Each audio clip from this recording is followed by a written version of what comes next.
Amados hermanos y hermanas, tengan cada uno de ustedes muy buenas noches. Aquí estamos nuevamente para continuar con el estudio acerca de Ruth, la Moabita. Hoy pues vamos a tratar el capítulo 4, el último capítulo. De esta manera pues estaremos finalizando este precioso estudio. Es el deseo en mi corazón que realmente este estudio sea de bendición para cada uno de ustedes y que puedan no solamente ser bendecidos, sino también edificados a través de este estudio que hemos tenido. Y pues estamos preparándonos para luego estudiar el libro de Nehemías. Amén. Así que ese será el siguiente estudio que tendremos después. Para que estén pendientes, en un par de semanas estaremos dando inicio al libro o al profeta Nehemías. ¿Okay? Entonces vamos a ir al estudio de hoy. Voy a pedirle que abran sus Biblias en el capítulo 4 del libro de Ruth. Y hemos venido hablando lo interesante que es esta historia y cuál es el contenido profético que tiene y cómo hay datos en este libro que son de vital importancia para la iglesia hoy día. Entonces vamos a ir al capítulo 4 recordando que estamos en el tiempo de la cosecha del trigo. O sea, el tiempo cuando Ruth llega con su suegra Noemí a Belén es el tiempo de la cebada. ¿Okay? Y entonces el tiempo de la cebada dijimos que representaba, si ustedes se recuerdan, la resurrección de Jesús, y el tiempo de la cosecha del trigo, el arrebatamiento de la iglesia, ¿no? Entonces, en ese periodo de las cosechas es cuando sucede esta preciosa historia. Y entonces hablábamos también en la clase pasada que cuando Booz se compromete con Ruth para redimirla, él reconoce que hay alguien que va primero, o sea, que alguien que le corresponde antes que él por ley para redimir a Ruth. Pero vamos a ir entonces al capítulo 4, también recordando los nombres, el significado de los nombres. Recuérdense que Belén es la casa del pan, y el significado que tiene cada uno de los nombres de los personajes que hemos hablado. Entonces vamos a iniciar el capítulo 4 con los primeros dos versos. Dice, Booz subió a la puerta y se sentó allí. Y he aquí pasaba aquel pariente de quien Booz había hablado y le dijo, fulano, ven acá y siéntate. Y él vino y se sentó. Entonces él tomó a 10 varones de los ancianos de la ciudad y dijo, sentaos aquí. Y ellos también se sentaron. Entonces, usted se recuerda que terminamos el capítulo 3 cuando Noemí le dice a Ruth, tranquila, yo te aseguro que ese hombre no va a descansar hasta que resuelva la situación. Tú solamente vas a esperar lo que él va a hacer, él se va a encargar y va a resolver. Entonces, efectivamente, ahora lo encontramos a Booz trabajando en el asunto. Dijimos también en la clase pasada que Ruth era una jovencita y que Booz era ya un hombre mayor, ¿verdad? Entonces, pero el interés causado por esta jovencita, la impresión que causó en Booz es algo que realmente la mano de Dios está allí, obrando. Claro, había un plan divino detrás de todo, lo vamos a ver cuando lleguemos a los últimos versos del capítulo 4. O sea, cómo la mano de Dios está detrás de todo esto. Y esto es lo interesante, amados hermanos. Muchas veces nosotros vamos a pasar por situaciones difíciles, pero cuando Dios tiene el control, o mejor dicho, cuando nosotros le dejamos el control a Dios, entonces, como dice Pablo, todo se retorna a nuestro beneficio. Todo termina a favor nuestro. Entonces, vemos a Booz preparando el terreno, preparando el camino. Acuérdense, Booz le prometió, yo te voy a redimir si mi hermano mayor no lo hace, pero en realidad por ley le corresponde a él. Entonces parece que no había una muy buena relación, porque usted ve la forma en que Booz hace estas cosas, parece que había un distanciamiento con su hermano mayor. Mas sin embargo, vemos que el proceso es el que el pueblo de Israel estaba instruido a hacer. Entonces él llama a su hermano, dijimos, me parece que Tof era su nombre, llama a su hermano, llama a 10 testigos, entonces dice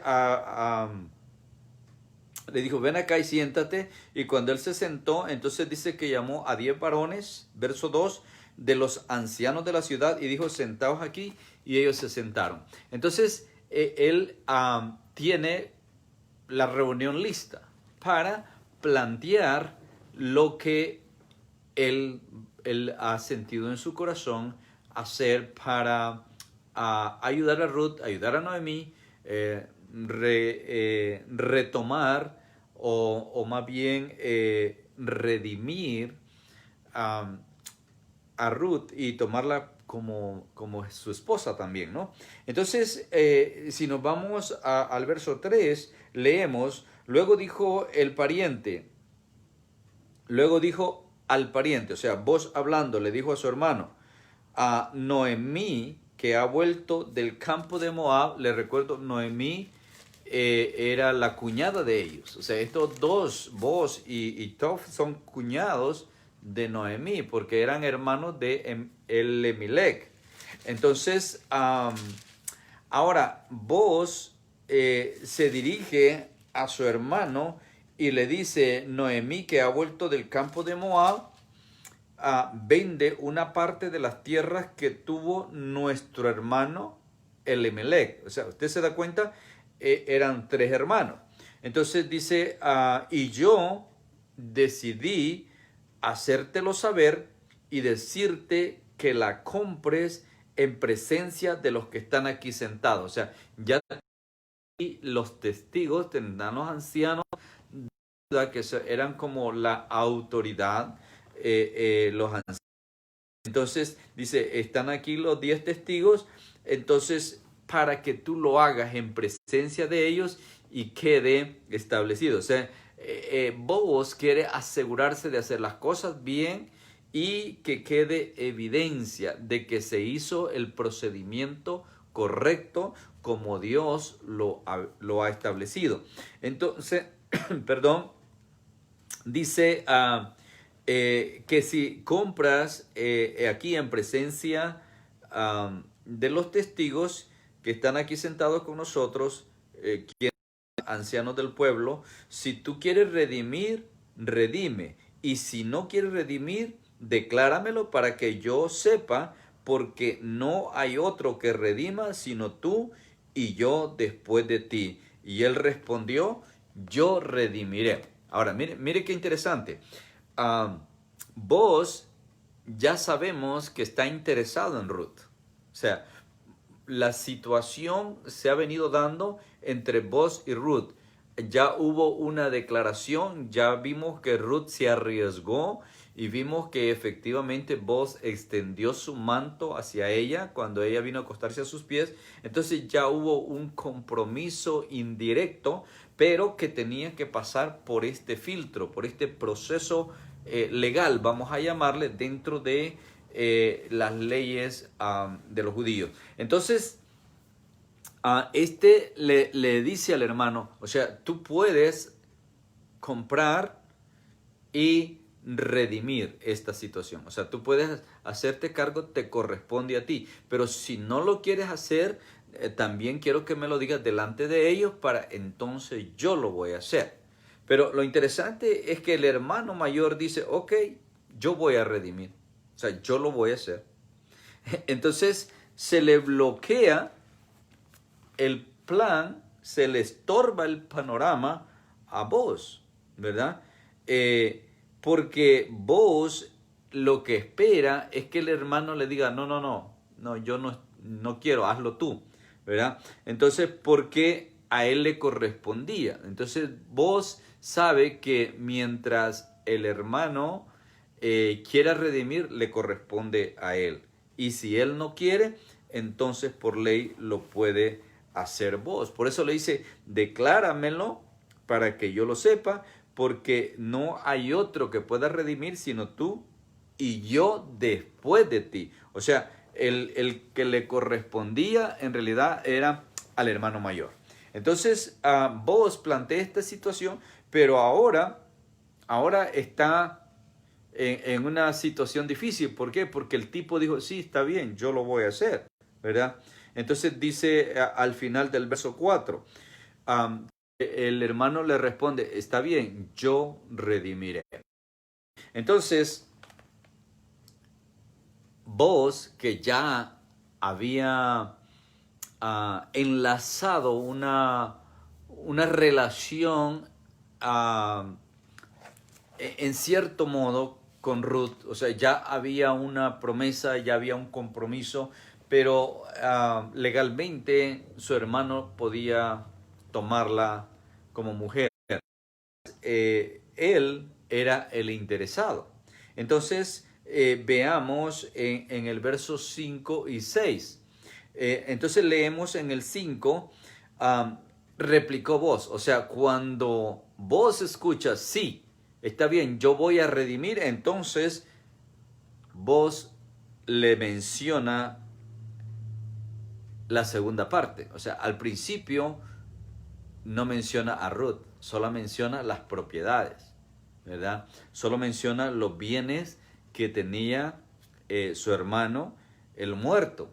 Entonces, pero al ver que sí lo iba a hacer, entonces ahora le dice, pero mira, quiero que sepas que es un combo. O sea, viene incluida también la viuda. ¿Okay? Claro, el otro tipo no la conocía a lo mejor, y si la conocía no tenía interés en ella. Mas, sin embargo, vos ya tenía cierto interés, ya estaba encaminado a la relación matrimonial, ¿no? Entonces replicó vos, dice el verso 5, el mismo día que compres la tierra de mano de Noemí, debes tomar también a Ruth la moabita, mujer del difunto, para que restaures el nombre del muerto sobre su posesión. O sea, al tomar lo que le correspondía al muerto, entonces vas a restaurar tomando también a la mujer, ¿verdad? Entonces dice el verso 6, que esto ya no le pareció al que le correspondía redimir primero. Entonces dice que él respondió en el verso 6, no puedo redimir para mí, no sea que dañe mi heredad, redime tú usando de mi derecho, porque yo no puedo redimir. ¿Okay? Entonces le cede el derecho, que eso es lo que vos estaba buscando. Entonces, vos astutamente lo presenta al principio como una forma de ayudar a la cuñada y poder restaurar el nombre de su hermano fallecido. Pero al ver que las cosas se le estaban cerrando, entonces presenta también lo de Ruth como algo adicional, y esto le da la respuesta que él quería. O sea, lo que él quería era que su hermano le cediera el derecho para él entonces poder hacer el proceso de redención y entonces tomar a Ruth como mujer. ¿Okay? Ahora, vemos que efectivamente detrás de todo esto hay un plan divino, hay un propósito de parte de Dios, y entonces las cosas se van dando en una forma natural. Y amados hermanos, esta es la cosa que nosotros como cristianos, como hijos de Dios, tenemos que entender, que cuando dejamos que Dios maneje las cosas, todo se va acomodando de acuerdo a la voluntad de Dios. No tenemos que forzar nada, todo va a caer de acuerdo a la voluntad de Dios, ¿no? Entonces tenemos que aprender de Ruth, ¿verdad? Que aunque nosotros tengamos un pasado medio oscuro, ¿verdad? Aunque nosotros tengamos un pasado que dé mucho que decir, que hablar de nosotros, lo importante es que nosotros lleguemos a un punto donde hagamos un compromiso, un pacto con nuestro Dios y nos humillemos y nos rindamos y le demos el pleno control de nuestra mente, de nuestro corazón, de todo nuestro ser. Y entonces nos va a ir bien. ¿Por qué? Porque cualquier situación que se presente, si Dios tiene el control, Él la va a tornar para mi beneficio, para mi bienestar. Entonces vemos que el hermano mayor renuncia a su derecho y ahora es vos el que tiene el derecho a redimir. Y al redimir las propiedades también va incluida Ruth, la viuda, la moabita, ¿no? Entonces, de esta manera, él los saca del camino, porque le dice, quiero que sepas también, ¿verdad?, que cuando tomes posesión de la propiedad, dice allí en el verso 5, de la tierra, de mano de Noemí, también debes de tomar a la moabita, a Ruth, como mujer, para que pueda ser restaurado el nombre del difunto. ¿Okay? Entonces, esto, amados hermanos, como lo dijimos en la clase anterior, es una práctica de acuerdo a las leyes que Dios le había dado al pueblo de Israel. Vamos al verso 7. Dice el verso 7. Había ya desde hacía tiempo, o sea, remarque el verso 7 y 8, porque aquí hay una práctica que ya estaba en uso en esta época, que es la práctica del zapato, la práctica donde el acuerdo, en vez de ser firmado, era sellado con la entrega de un zapato. Entonces dice en el verso 7 y 8, leemos, había ya desde hacía tiempo esta costumbre en Israel tocante a la redención y al contrato, que para la confirmación de cualquier negocio, el uno se quitaba el zapato y lo daba a su compañero, y esto servía de testimonio en Israel. Entonces el pariente dijo a vos, tómalo tú, y se quitó el zapato. O sea, es equivalente a firmar un contrato y decir legalmente te doy la plena potestad para que tú hagas la redención que me corresponde a mí, a la cual yo voluntariamente renuncio, no quiero hacerla, no, porque no quiero contaminar mi heredad, así que te corresponde a ti, puedes hacerlo, ¿verdad? Entonces ahora tiene la aprobación de su hermano, tiene el derecho que su hermano le cede, tiene 10 ancianos de la ciudad, del pueblo, como testigos, y como firma de su hermano, ahora tiene el zapato. Interesante, ¿no? Lo bueno es que esa práctica ya no está de moda entre nosotros, así que no se preocupe, usted puede firmar, no necesita dar su zapato, ¿no? Esto daba a entender que el trato era consumado, era firmado, era sellado y era ratificado por medio del zapato. Entonces, ahora ya hay un convenio. Ahora vos tienes toda la libertad para tomar a Ruth y tomar posesión de todos las propiedades que tuvo su hermano el fallecido, y por supuesto lo que le correspondía a los hijos de él, dentro de los cuales pues va el ex esposo de Ruth, ¿no? Entonces esto abre el panorama para vos. Ahora vos estás listo para echar a andar el proceso, o sea, la resolución que le prometió a Ruth. Lo mismo que Noemí le dijo a Ruth: espera, tranquila, no va a parar hasta que resuelva. Bueno, ahora ya resolvió, ahora las cosas pueden tomar su rumbo, ahora tenemos boda. Es lo que la suegra quería, ¿no? Era lo que Noemí quería. De que te caso, te caso. De que te casas, te casas. De que vas a encontrar un hombre que te tome como esposa, lo vas a encontrar. Entonces ahora ya está el campo libre. Amados hermanos, quisiera hacer una pausa aquí, especialmente dirigirme a los jóvenes. Ahora, no necesariamente a los jovencitos que están en el proceso de noviazgo, porque hay mucha inmadurez en esa época, en la época del noviazgo, de la juventud, pero más bien aquellos que realmente están en un proceso de llegar al matrimonio.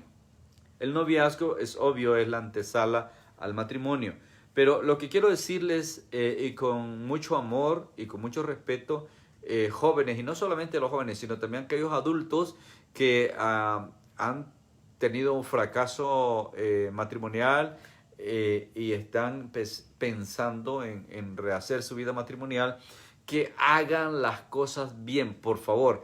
Háganlo bien, hagan como Dios manda, sigan los patrones bíblicos, sigan el consejo de Dios, y yo les aseguro que les va a ir bien.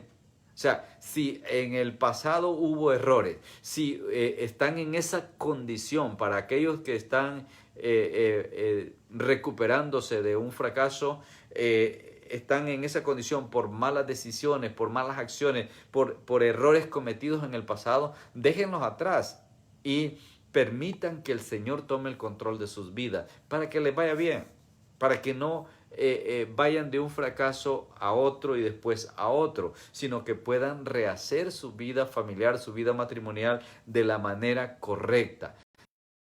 Proceso de esta historia. Aprendamos a hacer las cosas bien cuando se trata de la familia, cuando se trata del matrimonio, cuando se trata de la pareja, de la esposa, del esposo. Aprendamos de esta historia y apliquémoslo de manera que podamos honrar a nuestro Señor y Salvador Jesucristo. Amén. Entonces, vamos a continuar. En el verso 9 leemos: y vos, dijo a los ancianos y a todo el pueblo, vosotros sois testigos hoy de que he adquirido de mano de Noemí todo lo que fue Elimelech y todo lo que fue de Kelión y de Malón, o sea, los dos hijos de Elimelech.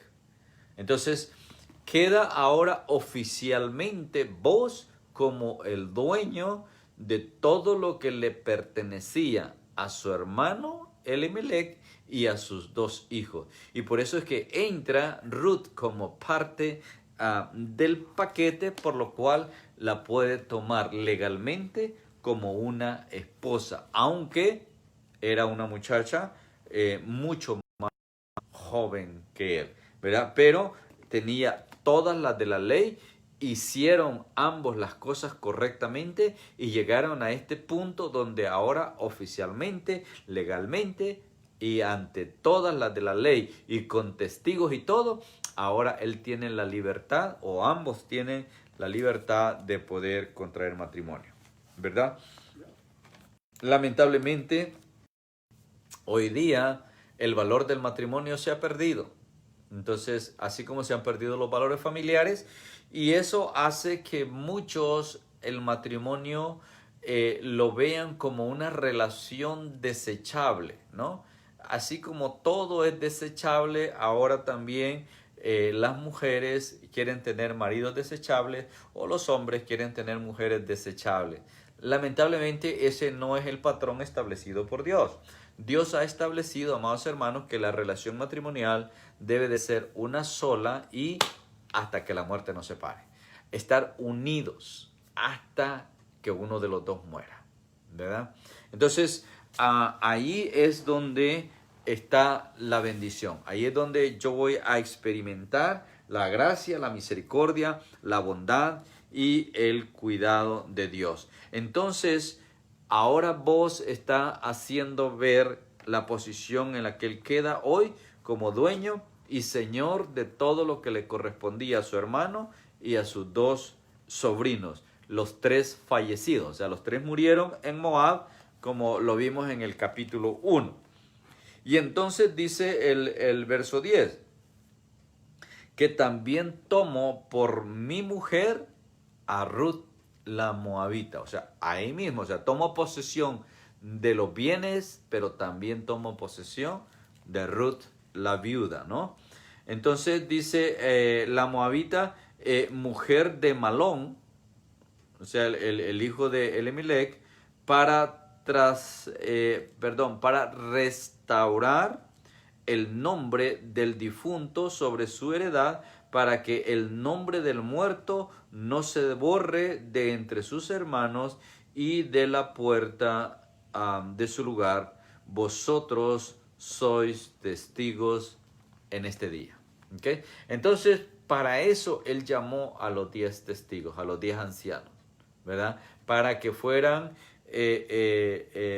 valga la redundancia, los testigos del acontecimiento o del traspaso de derecho de parte de su hermano, y cómo ahora él es el redentor de Ruth y que a la vez lo convierte en el proveedor de Noemí. Entonces ya hablamos en clases anteriores que Ruth es símbolo, representa a los gentiles, y Noemí al pueblo de Israel, ¿no? Entonces, donde vos realmente hace el papel de Jesús, siendo el redentor de ellas y el proveedor de ellas. De la misma manera que Jesús es nuestro redentor y Él es nuestro proveedor. Así como vos tomó posesión, Jesús un día tomará posesión de la iglesia. Amén. Entonces, esto, amados hermanos, nos ayuda a poder asimilar y entender mejor esta preciosa historia. Dice en el verso 11, dijeron todos los del pueblo, escuche bien esto, dijeron todos los del pueblo que estaban a la puerta con los ancianos, o sea que aparte de los 10 ancianos que fueron llamados como testigos, se arrimó más gente del pueblo, llegaron los mirones, llegaron los que se aparecen aunque no los llamen, y estaban ahí en la puerta para ser informados de lo que estaba pasando, ¿no? Y entonces ellos participaron también, dijeron todos los que estaban a la puerta con los ancianos. Ahora, subraye esto en su Biblia, porque miren lo que le dicen a vos. Y estas palabras son de mucho peso. Entonces ellos le dicen, testigos somos. Ahora mire lo que añaden. Jehová haga la mujer, dice, Jehová haga a la mujer que entra en tu casa como a Raquel y Lea. Ahora, ¿quiénes eran Raquel y Lea? Las dos esposas de Jacob. ¿Okay? Entonces, vemos que lo que le están diciendo es que la bendición de Dios sea sobre ti y esa joven que vas a tomar por esposa.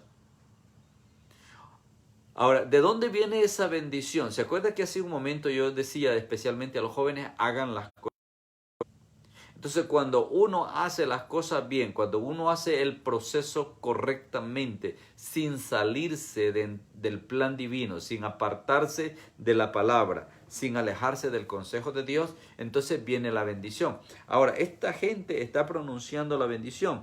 Dice que Jehová haga a la mujer que entra en tu casa como a Raquel y Lea, de quienes vinieron los 12 que iban a formar el pueblo de Israel, o sea, los que le dieron origen al pueblo de Israel. Y en cuanto a ti, vos que seas ilustre en Efrata, o sea, Efrata, Belén, y seas de renombre en Belén. O sea, que seas ilustre en medio nuestro. Que tu mujer venga a ser como Lea, como Raquel, y que tú vengas a ser un personaje ilustre en medio de nosotros. Entonces, esa es una bendición que, si bien es cierto, es pronunciada por el pueblo, es Dios el que está dando testimonio de que la bendición llegará a esta unión. Amén. Verso 13. Cuando llegamos al verso 13, ¿okay? Vamos a ver que aquí hay una historia paralela a la de Ruth y que hace referencia aquí mismo y está íntimamente ligada, y hablábamos, me parece, en la lección 2, cuando estudiábamos el capítulo 2, hablábamos un poco de esto, de cómo Dios transforma de lo vil, de lo sucio, de lo malo, del pecado. Dios puede transformarlo en algo bueno, positivo, saludable, beneficioso, edificante, cuando se le da el control a él, ¿no? Entonces, leamos verso 13. Vos tomó a Ruth y ella fue su, y se llegó a ella. Jehová le dio que concibiese y diese a luz un hijo.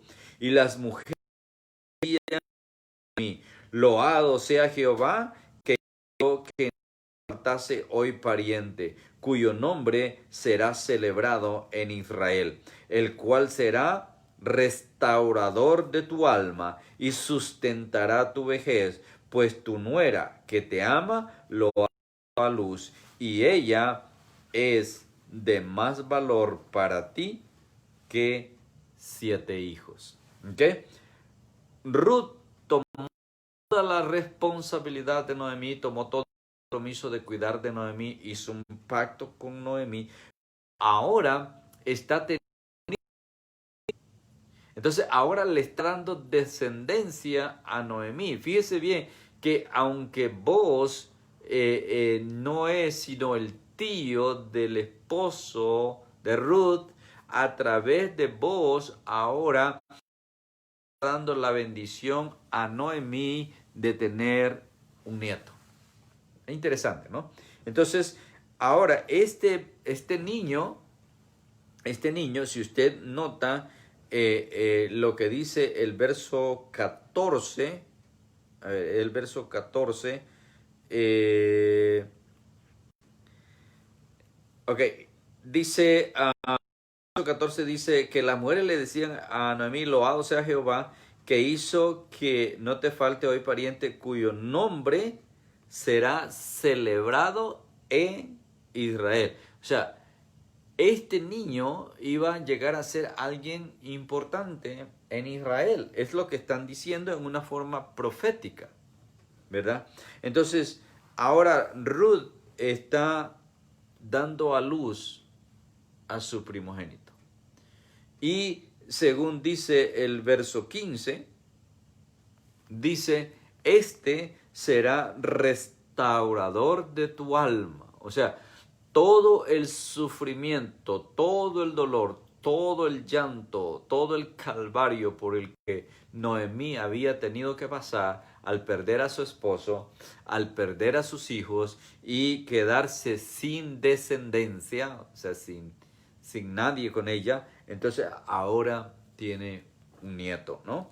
Y esto iba a traer confort, iba a traer paz, iba a traer tranquilidad al alma de Noemí. Eso es lo que le están diciendo. Será restaurador de tu alma y sustentará tu vejez. O sea, es el que va a cuidar de ti más adelante. Pues tu nuera que te ama lo ha dado a luz y ella es más, ella vale más que 7 hijos para ti. O sea, era obvio en Israel como lo fue en Moab, el compromiso de Ruth hacia su suegra. Quiera Dios, amados hermanos, que nosotros como cristianos lográramos tener una relación así con nuestras suegras, Para mí ya es un poco tarde porque mi suegra pues ya falleció, ¿no? Ya no está entre nosotros. Pero si usted tiene una suegra, ámela, hónrela, respétela. Yo sé que de repente se meten cuando no la llaman, pero sepa honrar a su suegra. Y suegras, pues también sepan honrar a sus nueras, a sus yernos. Denles el lugar de hijo, de hija que le corresponde. Y no ande de metiche ahí en los problemas de ellos. No trate de resolverle los problemas. No trate de que su hijo sea tratado por la esposa de la manera que usted lo trata. Olvídese de eso. Que la comida que usted le daba, que la forma que usted le planchaba. Olvídese de eso. Ahora él tiene su mujer y él la escogió. Deje que si le va bien o le va mal es su problema. No se meta, suegra. ¿Okay? O si el problema es su hija, que usted mimaba a su hija, consentía a su hija y que el marido la maltrata, la golpea y lo que sea, es problema de ella. No se meta. Espere que la inviten. ¿Okay? Suegrita, y así se ve más bonita y son más agradables las suegras cuando no se meten en la relación de los hijos. Eso hace que el matrimonio de sus hijos también sea más saludable, porque muchas veces lamentablemente son las suegras las que echan a perder una relación matrimonial.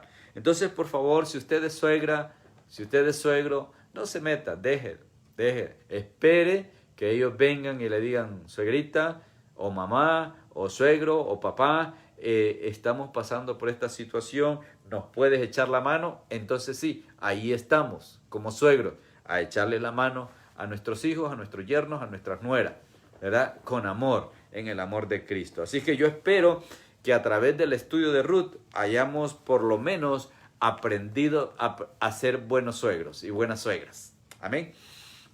Bien, entonces cuando entramos aquí al verso 15, okay, cuando llegamos al verso 15, dice que este niño es el que va a tener cuidado de Noemí cuando sea una persona mayor.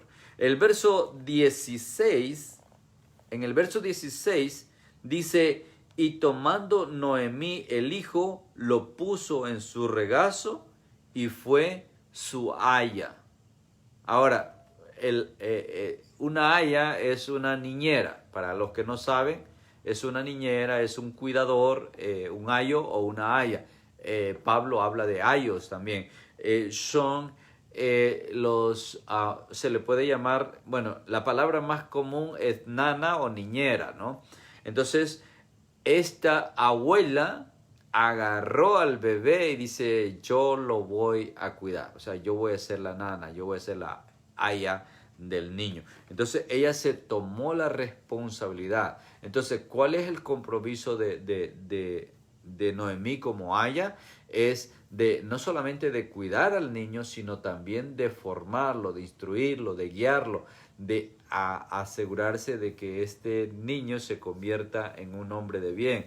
Entonces es como la segunda mamá. ¿Okay? Eso viene a ser en el sentido de lo que significa una aya, ¿no? Entonces dice que Noemí lo tomó, ¿verdad? Y se propuso ser su aya. Entonces se comprometió a ser su aya. Bien, entonces esto nos lleva también al verso 17. Okay, el verso 17 dice, dieron el nombre las vecinas, o sea, las mujeres diciendo, le ha nacido un hijo a Noemí y lo llamaron Obed. Okay. Obed. Remarque o escriba por ahí ese nombre. Obed. Este Obed, dice aquí mismo al final del verso 17, es el padre de Isaí. Okay. Y este padre de Isaí es el padre de David. Ahora, mire qué interesante. De una mujer que ni siquiera era judía, de una mujer moabita, pero momento de su vida, por las circunstancias que estaba viviendo, ella hizo un pacto con el Dios de Israel por medio de su suegra. Entonces Dios la toma, no siendo judía, y le da este privilegio. Ahora, la cadena ya venía porque vos era hijo de Rahab, la prostituta de Jericó. Entonces, mire cómo desde ahí viene la mano de Dios obrando, y a través de estas mujeres indignas, Dios da lugar a la descendencia, no solamente del rey David. Cuando llegamos a David, sabemos que después de David, pues viene a Jesús, ¿verdad? Entonces, si vamos a detenernos aquí para ver la parte de la genealogía, vamos a ver en una forma interesante, ¿no? ¿Verdad? De que cuando tiene su primer hijo, este es Obed.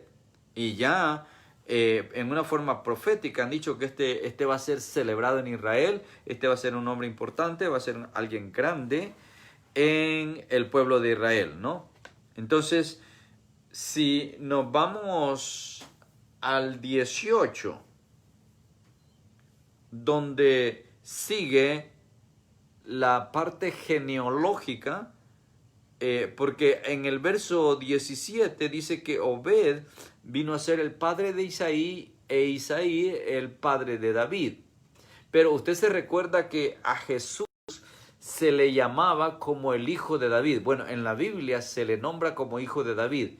Ahora, no es que sea hijo de David en una forma directa, sino descendiente de David. Viene de la descendencia de David. Entonces aquí lo estamos viendo, llegamos a David, pero vamos a ver en los versos que siguen, y mejor dicho, vamos a citar también Mateo capítulo 1 para engrandecer la lista de la descendencia. Pero aquí lo importante es notar que Obed es el hijo de Ruth. O sea, esta es la parte importante en el verso 17. Obed, hijo de Ruth y de Boz. Ahora, cuando vamos al verso 18, dice que estas son las generaciones de Fares. Ahora, Fares es otro personaje que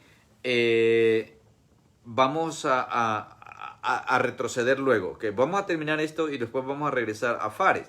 ¿Okay? Porque Fares engendró a Gersón. Gersón engendró a Ram. Ram engendró a Aminadab. Y Aminadab engendró a Nazón. Y Nazón engendró a Salmón. ¿Okay? Ahora, esto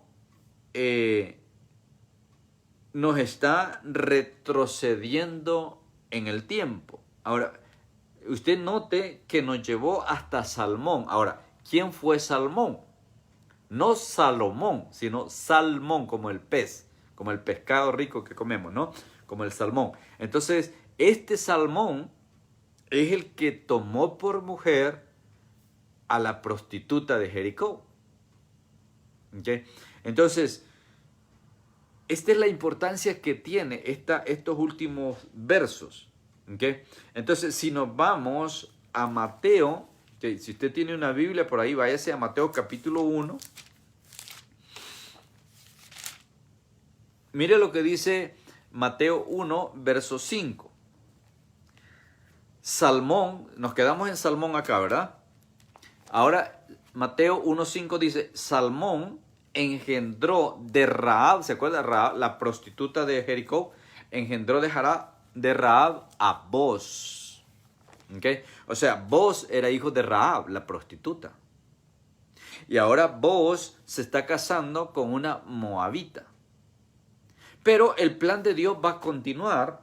¿Por qué? Porque el plan de Dios es perfecto. O sea, Dios tiene un propósito con todo y Dios tiene un plan con todos.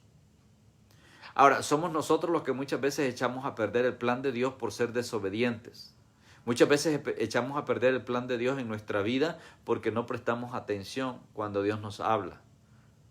Estamos tan ocupados en los quehaceres diarios, en nuestro trabajo, en lo que sea, y no alcanzamos a escuchar o a entender lo que Dios nos está diciendo. Entonces dice el verso 5 que Salmón engendró de Rahab a Booz, Booz engendró de Ruth a Obed y Obed a Isaí. Ahora, esto lo tenemos en Ruth, es lo que acabamos de leer en Ruth, pero le vamos a agregar todo lo que sigue, ¿okay?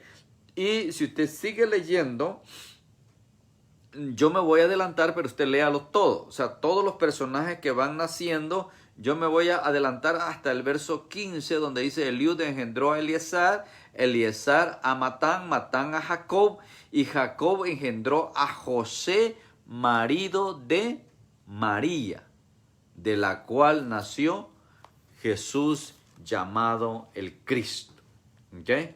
Entonces, de modo que toda esta generación, ¿okay?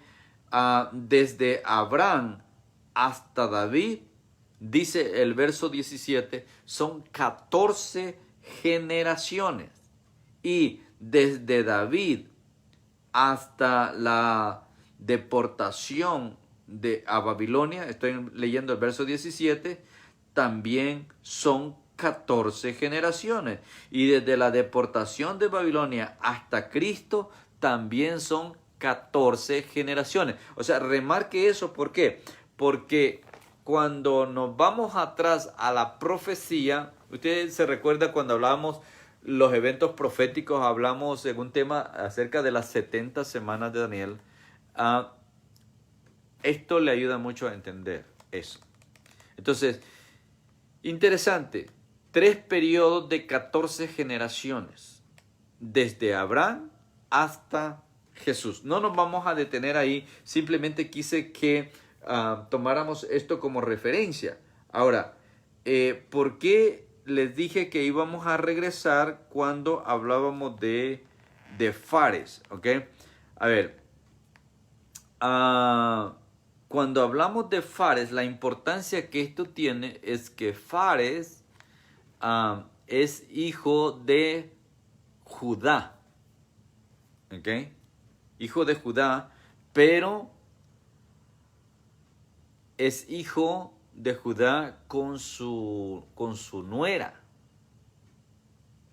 Entonces, si usted, el tiempo se me acaba a mí, pero usted lea la historia de Judá y Tamar. Judá y Tamar. Es la historia que la encuentra en Génesis 38. ¿Okay? Entonces simplemente se la voy a relatar brevemente, pero usted después léalo. Génesis 38, la historia de Judá y Tamar. Entonces estamos hablando de Judá, el hijo de Jacob, ¿no? De la tribu de Judá. Acuérdense que es de la tribu de Judá donde viene Jesús. Entonces resulta que Tamar es la esposa del hijo de Judá. ¿Okay? Entonces es la esposa de el primogénito de Judá. Entonces cuando muere, Tamar queda viuda. ¿Okay? Entonces cuando Tamar enviuda, Judá la devuelve, le dice, bueno, vete a tu casa con tus padres, o sea, no puedes quedar aquí, porque la ley de que el hermano que sigue la tomara por mujer no se podía cumplir porque el otro hijo de Judá era un niño. Entonces Judá le dice a Tamar, vete a tu casa y cuando mi hijo menor tenga edad para tomar mujer, entonces te voy a ir a buscar para que él te tome por mujer, porque esa era la ley. Y lo vimos capítulos atrás, ¿no? Entonces, Judá la manda con sus padres con la promesa de que cuando el otro niño sea hombre, entonces la va a llamar para que la tome por esposa y así le dé descendencia a Er, que era el hijo mayor de Judá. Entonces, pero, ¿qué sucede? Que Tamar se va y el niño empieza a crecer y ella está a la expectativa. ¿Por qué? Porque como era viuda, entonces ella no podía irse como hoy día, ¿no? Al primero que le saliera, no. Ella tenía que esperar porque había un hermano de su esposo. Otra vez, el quien la podía tomar, solamente él la podía tomar. Ahora, si no hubiesen hermanos, entonces sí que era libre para casarse con quien quisiera. Pero mientras el muerto tuviera hermanos vivos, entonces le correspondía al hermano tomarla como mujer. En este caso de Tamar, el hermano del muerto era un niño, entonces no la podía tomar como esposa, tenía que esperar hasta que se hiciera hombre. ¿Okay? Y entonces en esta espera sucede que Judá, en uno de sus viajes a trasquilar su ganado, sus ovejas, pasa por cierto lugar y entonces esta Tamar se viste en una forma ah, como a manera de prostituta y entonces se le cruza a Judá, Judá hace un trato con ella y va y se acuesta con ella sin saber que era su nuera. O sea, Judá ignora que es su nuera. Judá está convencido que fue y se acostó con una prostituta. Esa es la convicción de Judá. Pero Tamar, en una forma muy astuta, le dice que en vez del pago, bueno, en realidad él no tenía cómo pagarle, sino que le dice, al regreso, cuando yo venga de trasquilar mi ganado, te voy a traer un cabrito. ¿Okay? Te voy a dejar el cabrito. Pero la mujer astutamente le dice, no, ¿qué tal si me dejas un par de prendas en garantía? Y el tipo o Judá accedió. Entonces dejó su sello, dejó su bordón y a ver qué otra cosa más. Son 3 cosas que dejó. Su sello. Bueno, usted le hace la historia. La cosa es que Tamar queda embarazada. Y este hijo es del que estamos hablando. ¿Okay? El hijo de Judá y Tamar. Ahora, cuando Judá escuchó que Tamar estaba embarazada, Judá dijo inmediatamente, bueno, esa mujer es indigna, esa mujer es... Y la iban a eliminar. ¿Por qué? Porque estaba en una situación donde ella no podía relacionarse con otro hombre que no fuera un hijo de Judá.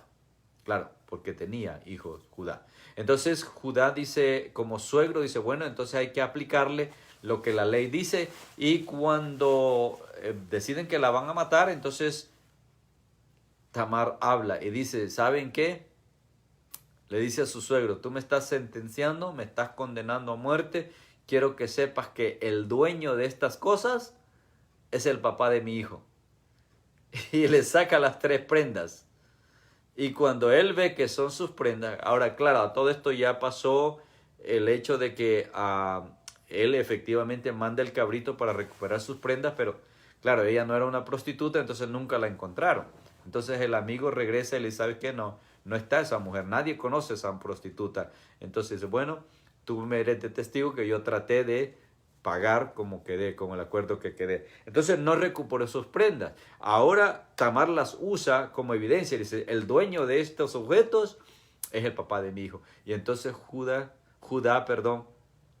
se da cuenta que él es el papá. ¿Okay? Entonces esta historia es también bastante relacionada con Ruth, ¿verdad? Yo espero que usted la lea y también le saque provecho a esa historia, ¿verdad? Para que usted vea cómo la gracia y la misericordia y la bondad de Dios son eternas, son para siempre y son sin límites. Hermanos, somos nosotros los que le ponemos límite a Dios. Así que yo lo desafío a usted, hermano y hermana. No le ponga límites a Dios. Créale a Dios. Confíe en Dios. Pero, otra vez, hagamos las cosas bien. Hagamos las cosas como Dios manda. Y no solamente en cuanto al matrimonio. En toda nuestra manera de vivir, dice el apóstol Pedro que debemos de ser santos. ¿O no lo dice así? Pedro dice literalmente, sed santos en toda vuestra manera de vivir. Entonces, busquemos nosotros agradar a Dios con nuestro vivir diario. Y Dios se va a encargar de abrirnos amplio camino, de abrirnos la puerta que se nos cierra, Dios la va a abrir. Y mire, dice la Escritura que cuando Dios abre, no hay quien cierre. Pero también cuando Dios cierra, no hay quien abra. Entonces, esas promesas son para nosotros. Todas estas bendiciones son para nosotros. No las perdamos, no las menospreciemos. Aprendamos de esta moabita. Y hermanos y hermanas, de esta manera pues llegamos al final del libro de Ruth. Gracias a aquellos que han estado pendientes, que no se han perdido ninguna de las 4 clases. De mi parte pues un saludo, un abrazo a cada uno de ustedes. Hermana Victoria, me da gusto que esté con nosotros. Hermana Gloria, hermana Gladys, hermano Serpas, qué bendición. Que estén pendientes de estas enseñanzas. Para mí es un privilegio poder dirigirme a ustedes y otra vez les repito, estamos trabajando junto con el pastor Tony para preparar el siguiente material que sería el libro de Nehemías. Estaríamos empezando en un par de semanas, lo vamos a estar anunciando en la semana que iniciemos. Esperamos que el pastor Tony termine ya la próxima semana, creo termina su clase de liderazgo, que tienen mucha relación también con Nehemías. Ahora, lo interesante de Nehemías, amados hermanos, es que es un profeta que remarca la diferencia. O sea, no solamente porque es el tiempo en el que los muros son reconstruidos, pero la forma, cómo Dios lo usa y cómo se cumple la parte de la restauración de Jerusalén. Bueno, no les voy a hablar más de Nehemías porque si no, entonces ya no van a estar pendientes de las clases. Ese es los próximos estudios que vamos a tener los días miércoles.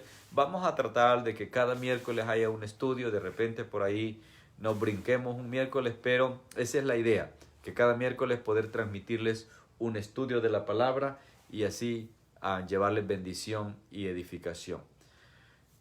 ¿Qué les digo? Reciban un abrazo a la distancia, se les quiere mucho y sigamos adelante, sigan cuidándose, el contagio sigue creciendo, especialmente aquí en Georgia. Hermanos, tengamos mucho cuidado. Si usted va a venir al templo el viernes o el domingo, considere 2 aspectos. Si usted tiene síntomas, aun cuando usted todavía no ha verificado, no se ha hecho el test, pero usted tiene síntomas, por favor quédese en su casa, no venga a la iglesia. Si usted ha estado en contacto durante la semana con alguien que usted sabe que dio positivo, también quédese en casa. Si usted dio positivo 2 semanas atrás o 3 semanas atrás y en el nuevo test ya dio negativo, usted ya está listo para volver a la iglesia siempre y cuando no haya ningún síntoma.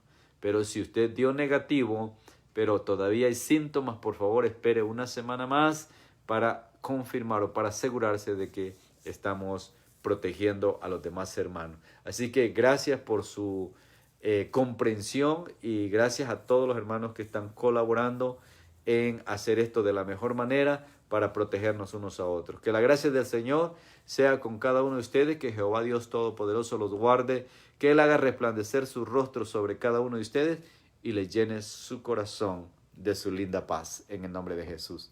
Amén.